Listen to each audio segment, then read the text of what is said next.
Ders 1. Performans bonusları. Bunu duymak harika. Performans bonuslarını merak ediyorum. Evet, çalışanları rollerinde başarılı olmaları konusunda gerçekten motive edebilirler. Kabul ediyorum. Sıkı çalışmayı ve bağlılığı takdir etmenin harika bir yoludur. Ayrıca ekip içinde sağlıklı bir rekabet ruhunu teşvik eder. Kesinlikle. İnsanlar ellerinden gelenin en iyisini yapmaya çalıştıklarında herkes bundan faydalanır. Bu bonuslar için net kriterlerin olmasının önemli olduğunu düşünüyorum. Evet, şeffaflık herkesin bunlara nasıl ulaşılacağını anlamasına yardımcı olur. Güçlü bir performans prim sistemini nasıl hayata geçirebileceğimizi tartışalım. Bir plana benziyor. Moralinizi önemli ölçüde artırabilir. Ders 2. Tarif fikirleri. Bir dahaki sefere kesinlikle deneyeceğim.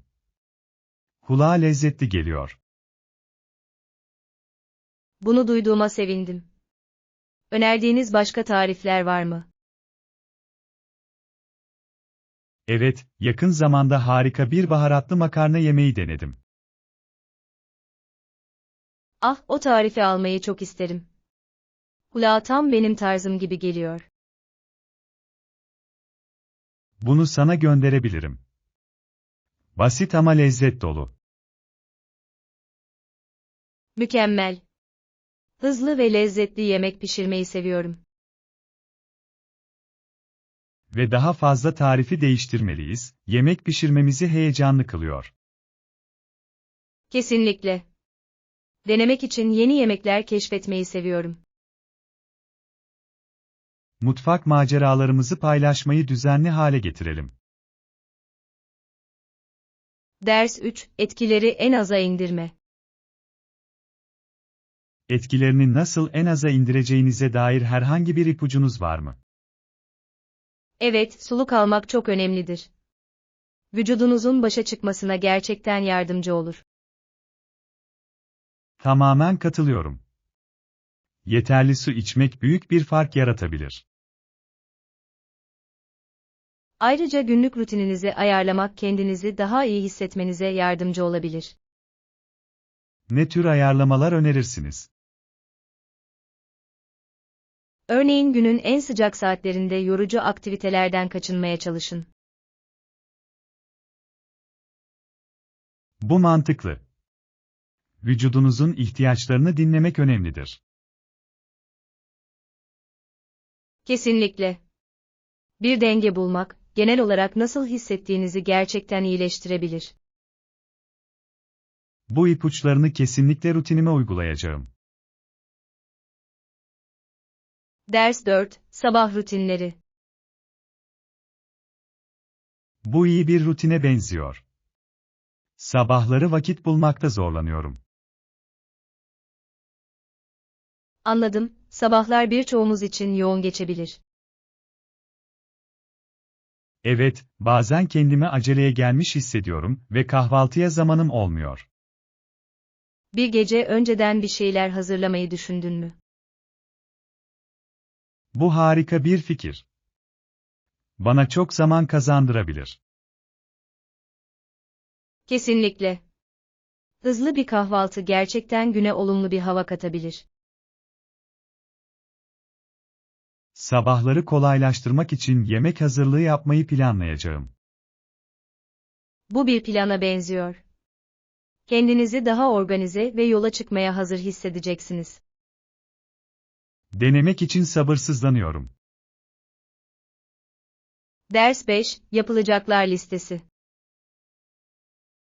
Buranın tarihi hakkında çok şey duydum. O zaman mutlaka yapılacaklar listeme ekleyeceğim. Özellikle tarih meraklıları için kesinlikle görülmeye değer. Zengin kültürel geçmişe sahip yerleri keşfetmeyi seviyorum. Evet, seyahatlerimize ve deneyimlerimize derinlik katıyor. Tamamen katılıyorum. Tarihi öğrenmek geziyi daha anlamlı hale getirir. Ayrıca tarihin bugünü nasıl şekillendirdiğini görmek büyüleyici. Keşfetmek ve onun hakkında daha fazlasını ilk elden öğrenmek için sabırsızlanıyorum. Ziyaretimizi birlikte planlayalım. Ders 6, Benzersiz hastaneler. O binaya yürümek çok farklı hissettiriyor, burası sıradan bir hastane değil. Sağ. Tipik bir tıbbi tesisten çok bir otele benziyor. Evet, atmosfer çok misafirperver ve rahat. Hasta konforu ve bakımına nasıl odaklandıklarını takdir ediyorum. Kesinlikle. İyileşme sürecinde büyük fark yaratır. Daha fazla hastanenin bu yaklaşımı benimsemesi gerektiğini düşünüyorum. Kesinlikle. Bu sadece hastalığın değil, tüm kişinin tedavi edilmesiyle ilgilidir. Bu konsepti seviyorum. Hasta deneyimini gerçekten geliştirir. Sağlık hizmetlerinde bu tür olumlu değişiklikleri savunmaya devam edelim. Ders 7, Kanguru gerçekleri. Kanguruların arka ayakları üzerinde zıpladığını biliyor muydunuz? Evet. Hareket ederken denge sağlamak için büyük kuyruklarını kullanırlar. Kesinlikle.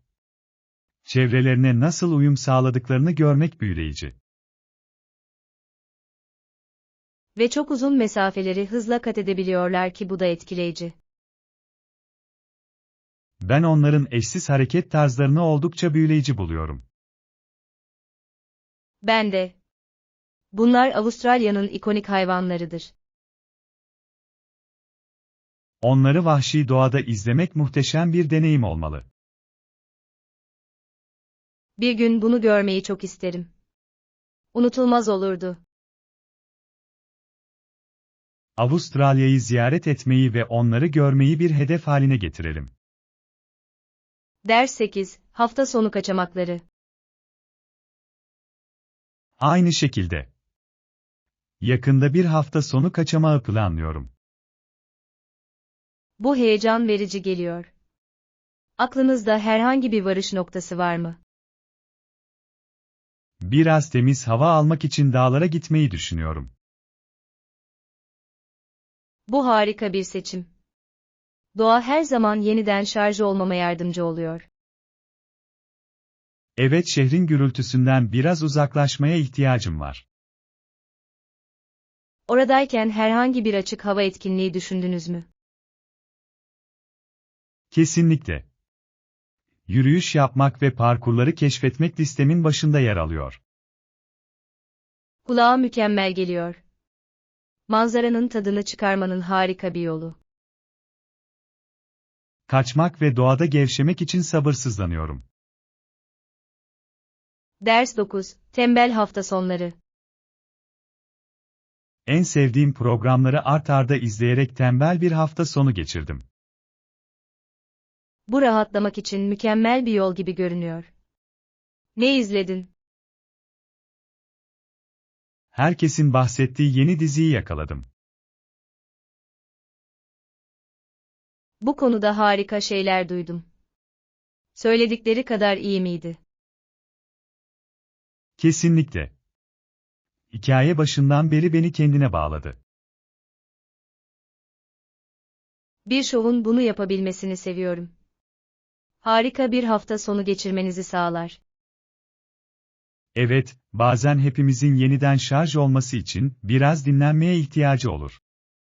Tamamen katılıyorum. Yoğun hayatlarımıza ara vermek önemlidir.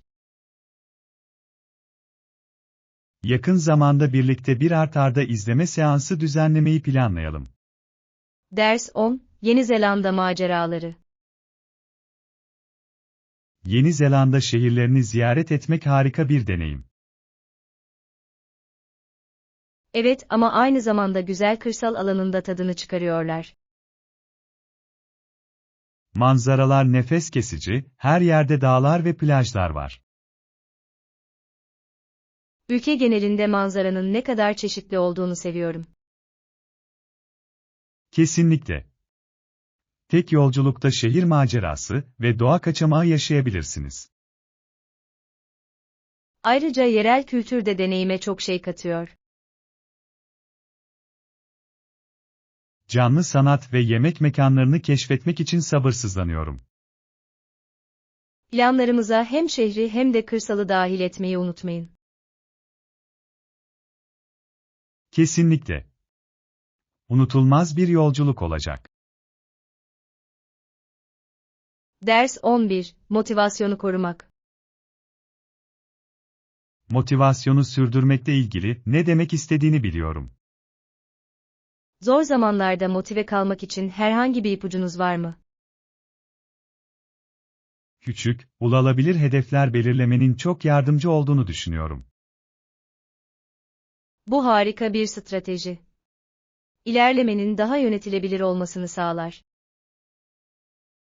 Evet, küçük zaferleri kutlamak moralimi yüksek tutuyor. Kabul ediyorum. Olumlu takviye büyük bir fark yaratabilir. Ayrıca kendimi destekleyici insanlarla çevrelemek motivasyonumu artırıyor. Kesinlikle. Doğru yolda kalabilmek için iyi bir destek sistemi şarttır. Hedeflerimize ulaşmak için birbirimizi teşvik etmeye devam edelim. Ders 12. Kültürel bağlantılar. Evet, lütfen girmeden önce uygun mayo ve duş aldığınızdan emin olun. Bu büyüleyici. Neyi ilginç buldunuz? Büyük şeker kamışı tarlalarının ekonomilerini nasıl şekillendirdiğini okudum. Evet, bu endüstrilerin kültürleri üzerinde önemli bir etkisi var. Tarihin modern yaşamı nasıl etkilediğini görmek şaşırtıcı. Geçmişle günümüz arasındaki bu bağlantıları keşfetmeyi seviyorum. Gelin bu kültürleri birlikte öğrenmeye devam edelim. Kesinlikle. Farklı bakış açılarını anlamak zenginleştiricidir. Bir sonraki kültürel keşfimiz için heyecanlıyım. Ders 13. Seyahat kontrolü. Tamam, araştıracağım. Uçağa binmeden önce gümrükten geçmemiz gerekiyor mu? Bu iyi bir soru. Emin olmak için havayolunun yönergelerini kontrol etmemiz gerektiğini düşünüyorum. Katılıyorum, hazırlıklı olmak her zaman daha iyidir. Havaalanında sürpriz istemiyoruz. Kesinlikle. Ayrıca ne bekleyeceğimizi bilirsek bu bize zaman kazandırabilir. Kesinlikle ve bir yanlış anlaşılma yüzünden uçuşumuzu kaçırmamayı tercih ederim. Haklısın. Pasaportlarımızı ve biletlerimizi de hazır bulunduralım. Evet, her şeyi 2 kez kontrol etmek çok önemlidir. Temel eşyalarınızı hazırladınız mı? Neredeyse.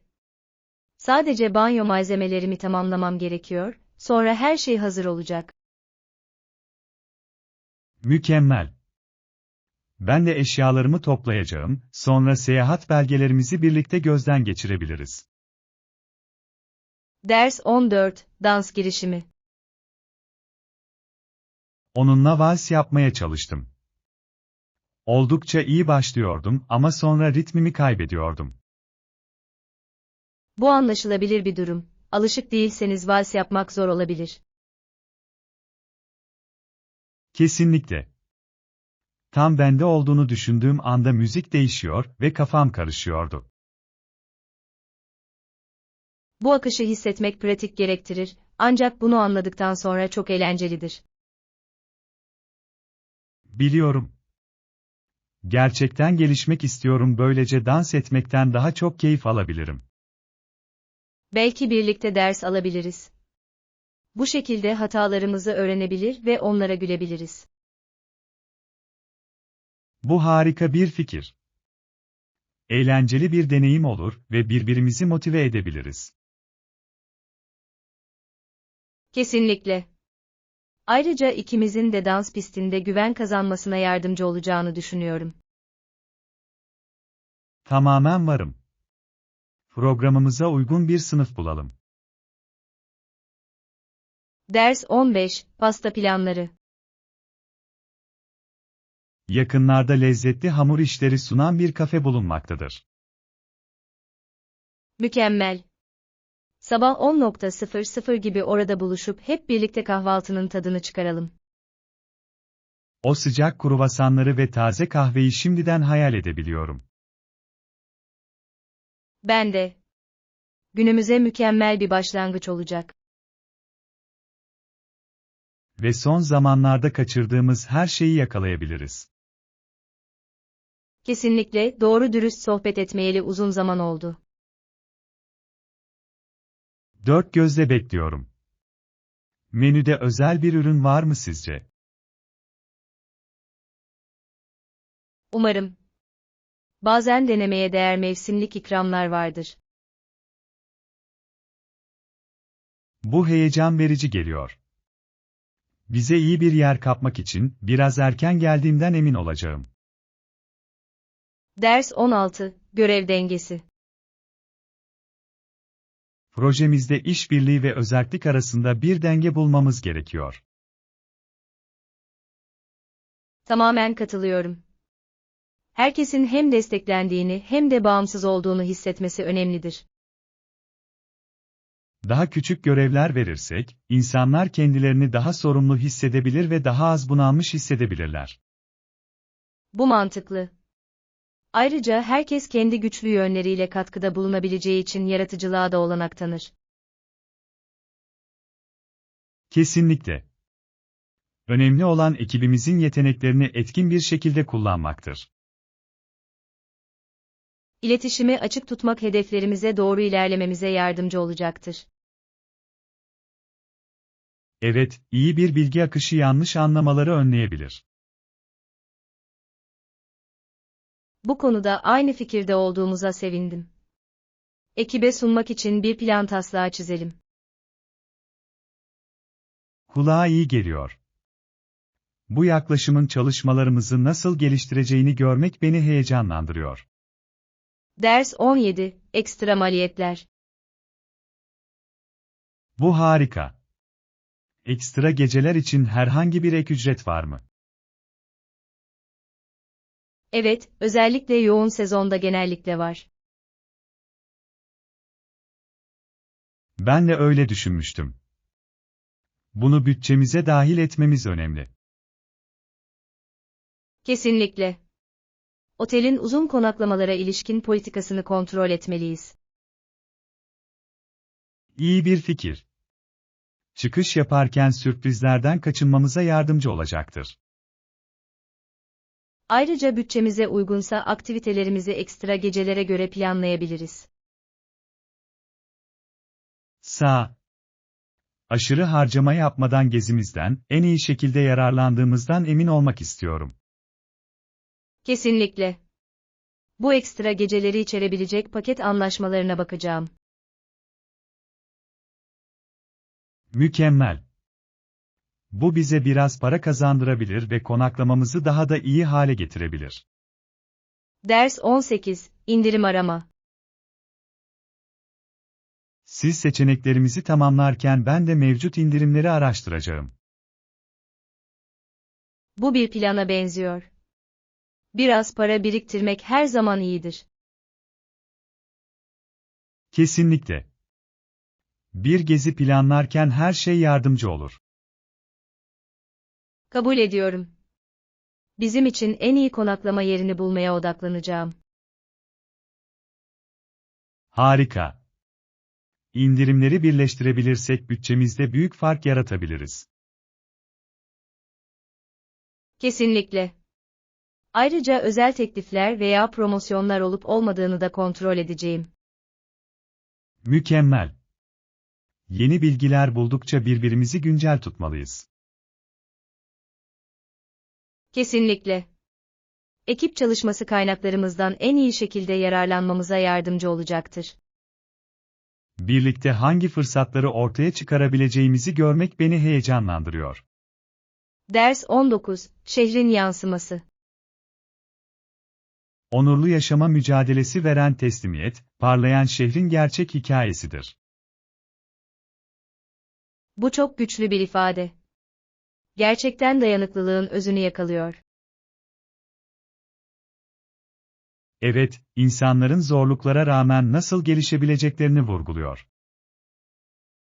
Kesinlikle. Toplulukların zor zamanlarda nasıl bir araya geldiğini görmek ilham verici. Bu hikayelerin daha fazla ilgiyi ve tanınmayı hak ettiğini düşünüyorum. Kesinlikle. Bize kırılganlıkta bulunan gücü hatırlatıyorlar. Tartışmalarımızda bu tür anlatıları öne çıkarmayı düşünmeliyiz. Bu, konuşmalarımıza anlamlı bir katkı olacaktır.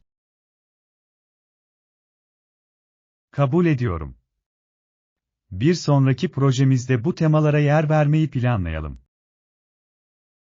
Ders 20, İş nitelikleri. Başkaları bu iş için çok daha nitelikli olsa bile birinin kız kardeşinin bir işi yaptığını görmek zor. Nereden geldiğini tamamen anlıyorum. Bazen haksızlık hissedilebilir. Evet, herkesin ortaya koyduğu becerilerin farkına varmak çok önemlidir. Elbette. Hepimiz tartıştığımız rollere en uygun olanı istiyoruz. Kesinlikle. İlişkileri ve mesleki nitelikleri dengelemekle ilgilidir. Ekibin etkili bir şekilde çalışmasını sağlamak her zaman bir öncelik olmalıdır. Kabul ediyorum. Değer veren bir ortam yaratmaya odaklanalım. Kesinlikle. Moral ve verimliliği korumak için hayati öneme sahiptir. Bu konuda aynı fikirde olduğumuza sevindim. İleriye yönelik kararlarımıza rehberlik edecektir. Ders 21, Zaman yönetimi. Ben de aynı şekilde hissediyorum. Bunları gözden geçirmek için biraz zaman ayıralım. Harika bir fikir gibi görünüyor. Düşüncelerimizi netleştirmemize yardımcı olacağını düşünüyorum. Kesinlikle. Her şeyi birlikte gözden geçirmek, aynı sayfada olmamızı sağlayacaktır. Evet, işbirliği çoğu zaman daha iyi anlayışa ve sonuçlara yol açar. Tartışmamız sırasında bazı değerli içgörüleri ortaya çıkaracağımızdan eminim. Ben de öyle inanıyorum. İkimiz için de uygun bir zaman planlayalım. Mükemmel. İhtiyacımız olan tüm malzemeleri hazırladığımdan emin olacağım. Harika. Ben de aynısını yapacağım. Böylece birlikte geçireceğimiz zamanı en üst düzeye çıkarabiliriz. Toplantımızı sabırsızlıkla bekliyorum, verimli olacaktır, eminim. Ders 22, Wi-Fi kontrolü. O arada, diğer cihazların Wi-Fi'ye bağlanıp bağlanamadığını kontrol edebilir misiniz? Elbette bu iyi bir fikir. Sorunları gidermemize yardımcı olacaktır. Kesinlikle. Sorun yalnızca bir cihazsa bunu düzeltmeye odaklanabiliriz. Birden fazla cihazda sorun yaşanıyorsa, bu bir ağ sorunu olabilir. Bu sorunu çözmek için toplayabildiğimiz kadar bilgi toplayalım.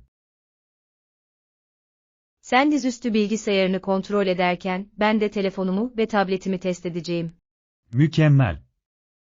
Böylece sorunun kapsamını hızlı bir şekilde belirleyebiliriz. Evet ve sorunu belirledikten sonra çözüm arayabiliriz. Kabul ediyorum. Durumu net bir şekilde anlamak her zaman daha iyidir. Ders 23, Alışveriş keyfi.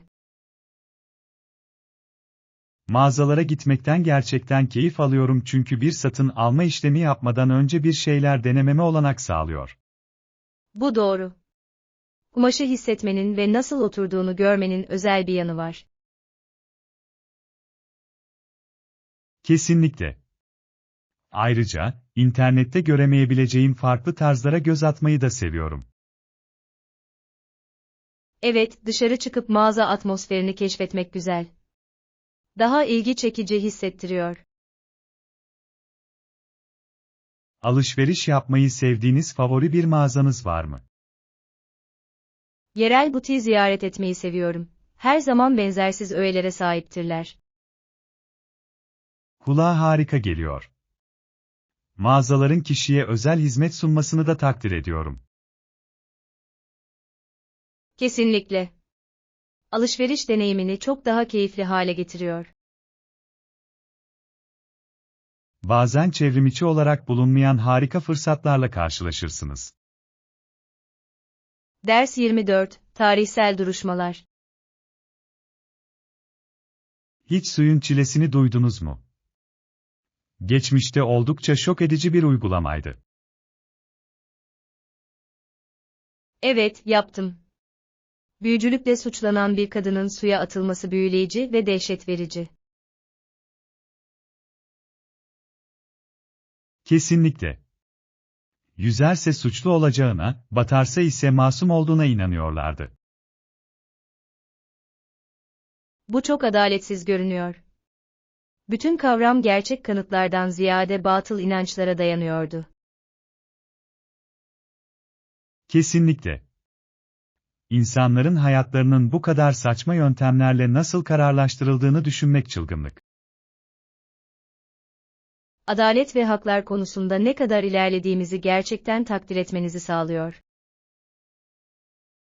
Kesinlikle. Bugün adalete ve kanıta odaklanan sistemlerimiz var. Suçlamaların bu kadar ciddi sonuçlara yol açabileceği bir dönemde yaşamayı hayal etmek zor. Biliyorum. Bireysel hakların korunmasının önemini hatırlatıyor. Ders 25, Çamaşırhane kolaylığı. Evet, burada misafirler için gerçekten uygun olan çamaşır yıkama olanaklarımız var.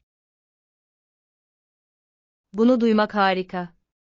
Çamaşırhanenin çalışma saatleri nedir? Çamaşır odası sabah 8'den akşam 22'ye kadar açık, dolayısıyla onu kullanmak için bolca zaman var. Mükemmel. Kaldığım süre boyunca biraz çamaşır yıkamam gerekecek. Pek çok zahmetten kurtarır. Kesinlikle. Ayrıca, çok fazla eşya taşımaya gerek kalmadan temiz kıyafetlere sahip olmak güzel. Sağ. Özellikle seyahat ederken, bu seçeneğe sahip olmak can kurtarandır. Kabul ediyorum. Tüm deneyimi çok daha keyifli ve daha az stresli hale getirir. Kesinlikle. Ben buradayken mutlaka olanaklardan yararlanacağım. Harika karar. Yardıma ihtiyacın olursa bana haber vermen yeterli. Ders 26, Oyun alanı eğlencesi. Teneffüsten sonra çocuklar genellikle oyun alanında oynarlar veya beyzbol oynamanın keyfini çıkarırlar. Kulağa çok eğlenceli geliyor. Biraz fiziksel aktivite yapmak onlar için harika. Evet ve tekrar derse başlamadan önce enerjilerini yakmalarına yardımcı oluyor. Kesinlikle. Fiziksel aktivite çocukların gelişimi için çok önemlidir. Ayrıca o yaşta hayati önem taşıyan ekip çalışmasını ve sosyal becerileri teşvik eder. Evet. Birlikte oynamalarını izlemek birbirlerinden ne kadar çok şey öğrendiklerini gösteriyor. Dışarıda oyun oynarken onların coşkusunu görmeyi seviyorum. Ben de. Bu onlar için kalıcı dostluklar kurmanın harika bir yoludur. Kesinlikle. Oyun alanındaki bu anlar, hoşlarına gidecek anılar yaratabilir. Ders 27. Eşsiz yaban hayatı. Teksas'ın büyüleyici bir yaban hayatına sahip olduğunu biliyor muydunuz? Örneğin armadillo oldukça benzersizdir. Evet. Çok ilginç bir takma ad olan zırhlı böcek yiyen olarak biliniyor. Kesinlikle. Ayrıca hızlı koşan bir kuşları olduğunu da duydum. Adı ne? Bu yol koşucusu olurdu. Hızlılar ve o bölgede gerçekten ikonikler. Amerika Birleşik Devletleri'nin farklı yerlerinde yaban hayatının bu kadar çeşitli olabileceğini her zaman şaşırtıcı bulmuşumdur. Kesinlikle. Her bölgenin kendine özgü hayvanları ve ekosistemleri vardır. Seyahat etmeyi sevmemin sebeplerinden biri de bu, yeni türleri ve onların yaşam alanlarını keşfetmek. Evet. Yerel yaban hayatı hakkında bilgi edinmek seyahat deneyimine çok şey katıyor. Kesinlikle. Her zaman hayvanları doğal ortamlarında görme fırsatlarını ararım. Ders 28. Oyun gecesi. Peki ya sen? Oynamayı en sevdiğiniz masa oyunu hangisi? Sessiz sinema oynamayı seviyoruz. Herkesin dahil olduğu çok eğlenceli bir oyun. Sessiz sinema bir klasik. Herkesin yaratıcılığını ve kahkahasını ortaya çıkarmasından keyif alıyorum. Kesinlikle. İnsanların ipuçlarını nasıl uyguladığını görmek her zaman eğlencelidir. Ve her yaş için harikadır, bu da onu aile toplantıları için mükemmel kılar. Evet. Herkes katılabilir, bu da eğlenceli bir atmosfer yaratır. Sessiz sinema dışında başka hangi oyunları seversiniz? Ayrıca kart oyunlarını da seviyoruz, özellikle de strateji gerektiren oyunları. Bunlar da harika. Gerçekten herkesi düşündürüyorlar. Ders 29. İşten sonra gevşemek. Uzun bir günün ardından nasıl rahatlarsınız? Rahatlamak ve biraz kaçmak için okumayı veya televizyon izlemeyi severim. Bu yeniden şarj olmanın harika bir yolu. Ne tür kitaplardan hoşlanırsınız? Kurguyu, özellikle de fantastik ve gizem romanlarını seviyorum. Beni gerçekten büyülüyorlar. Nedenini anlayabiliyorum. Kendinizi iyi bir hikayenin içinde kaybetmek çok canlandırıcı olabilir. Evet. İyi bir şov izlemek de rahatlamama yardımcı olabilir. Kesinlikle. Arkanıza yaslanıp eğlenceli bir şeyin tadını çıkarmak güzel. Kesinlikle. Yoğun bir günün ardından kendinize zaman ayırmanız önemlidir. Kabul ediyorum. Rahatlamanın yollarını bulmak genel refahınızı gerçekten iyileştirebilir. Ders 30. Tren bileti seçimleri. Kolaylık sağlamak için biletlerimi internetten almayı tercih ediyorum. Bu mantıklı. Tren istasyonunda sıraya girmekten çok daha kolay. Kesinlikle. Ayrıca fiyatları karşılaştırabiliyor ve en iyi fırsatları hızla bulabiliyorum. İstasyondan satın almaya kıyasla internette fiyatlar daha mı iyi? Çoğu zaman evet. Birçok web sitesi şahsen bulamayacağınız indirimler sunuyor. Bu akıllıca bir seçim. Biletlerimi de internetten almaya başlamam gerekecek. Kesinlikle. Zamandan ve çoğu zaman paradan tasarruf sağlar, bu da bir kazan-kazan durumudur. Teknolojinin seyahati bu kadar kolaylaştırmasını seviyorum. Ben de. Yolculuklarımızı her yerden planlayabilmemiz şaşırtıcı. Ders 31, Seyahat Organizasyonu. Hareket halindeyken her şeyi düzenli tutabilmem için bir seyahat cüzdanım var. Akıllı seçim.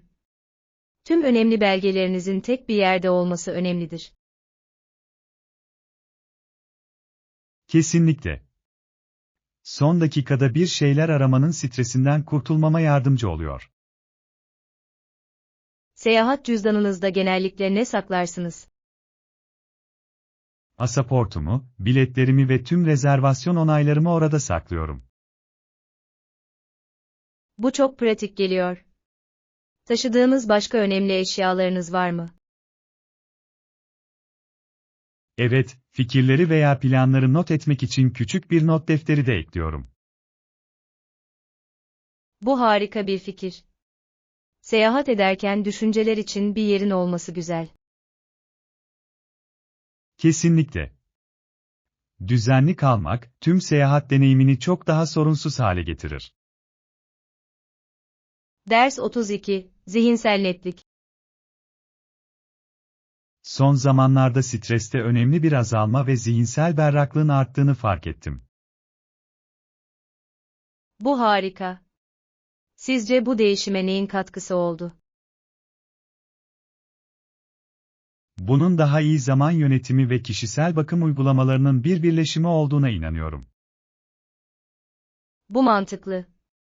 Kendinize iyi bakmanız genel refahınızı gerçekten etkiler. Kesinlikle. Egzersiz ve farkındalık için zaman ayırıyorum, bu da çok yardımcı oluyor. Bunu seviyorum. Fiziksel aktivitenin zihninizi nasıl temizleyebileceği şaşırtıcı. Evet. Aynı zamanda ruh halinizi ve enerji seviyenizi yükseltmek için de harikadır. Kesinlikle. Bunu rutinime daha fazla dahil etmem gerekiyor. Kesinlikle tavsiye ederim. Her şey sizin için en iyi olanı bulmakla ilgilidir. Ders 33, Bir seyahat planlamak. Bir gezi planlamak oldukça zorlayıcı olabilir ama aynı zamanda çok ödüllendirici olabilir. Tamamen katılıyorum. Yeni bir macera için her şeyi organize etmenin heyecan verici bir yanı var. Kesinlikle. Ancak kendimi fazla zorlamadığımdan emin olmak istiyorum. Bu akıllıca. Bunalmış hissetmemek için aktiviteleri dengelemek önemlidir. Kesinlikle. Birkaç heyecan verici geziyle karışık dinlendirici günler düşünüyorum. Kulağa mükemmel geliyor. Rahatlama ve maceranın bir karışımı unutulmaz bir deneyim yaratabilir. Her zaman aceleye getirilmeden manzaraların tadını çıkarmak istiyorum. Kesinlikle. Bazen en iyi anlar keşfetmeye zaman ayırdığınızda gelir. Kesinlikle. Aynı zamanda yerel mutfağı ve kültürel deneyimleri de düşünüyorum.